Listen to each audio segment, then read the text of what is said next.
how do we allow those $500 million to be available to the pharmaceutical, to be available to some debt swaps which had been some swaps which had been done on the Kenya shilling, awaiting the improvement of the dollar liquidity or availability in the country?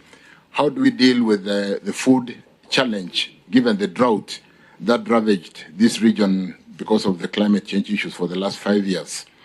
And so we were able to negotiate with friendly countries like Saudi Arabia, who are the world leading. I think they control 22% of the world oil reserves. We did work with Abu Dhabi and ENOC to work on a framework agreement that would give us products on deferred LCs and therefore delay the exiting of dollars for a period of 6 months.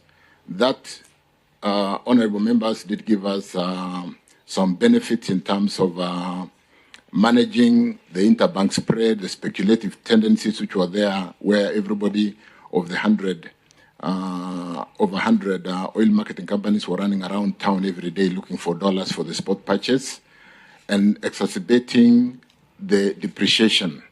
Because the Minister for CS National Treasury here will tell us how we've been able to slow down depreciation of the Kenya shilling from a high of 3% to some 1%, albeit the depreciation is still there because the tightening of the monetary policy continues because of the background I gave in basically the U.S. trying to manage its inflation.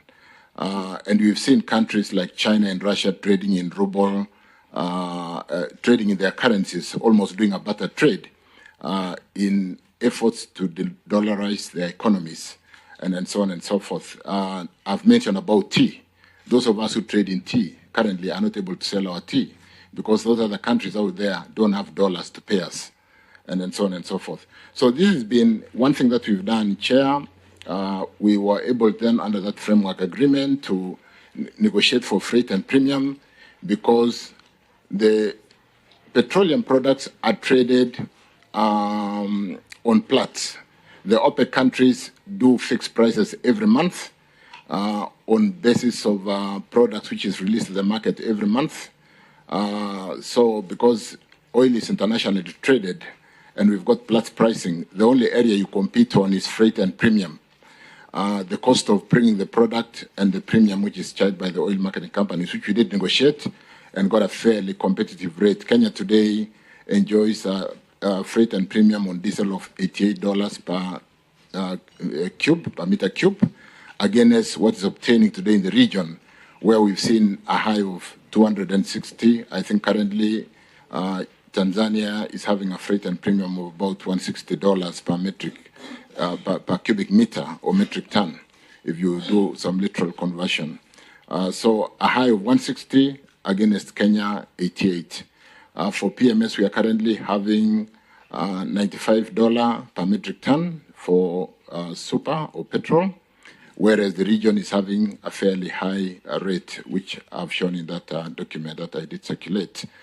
And we've been, because we're dealing with a government to governments, agreed to that whenever the rates come down in the region, we are able to open that framework agreement and be competitive so that we are always below the pricing in the region. Albeit we can't do much on the international pricing of petroleum, which has soared from a $70 to $80 to $90. And I read an article in the Financial Times the other day, because of the Hamas and Israeli war, that that the international prices could go up to $150. And that would literally mean our products going to a high of 300 shillings per liter at the pump. We hope it doesn't get there.